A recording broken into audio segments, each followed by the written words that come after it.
MGI Construction was on site at the busy Toronto Pearson International Airport. MGI was tasked with decommissioning and the removal of transformers, removal of all electrical, fire, and security systems,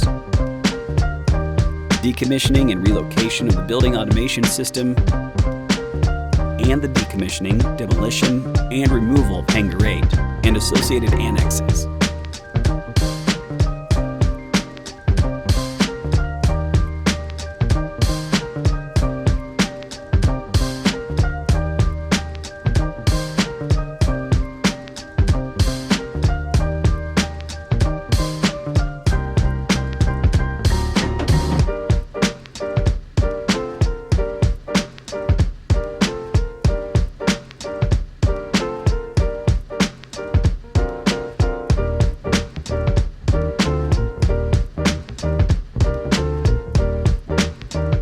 Additionally, MGI carried out the reinstatement of asphalt and the removal of concrete apron panels on site.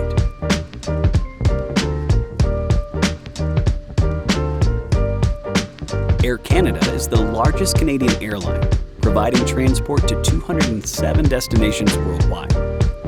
Pearson remained operational as MGI carried out a demolition. So it was imperative we carried out the job safely and efficiently.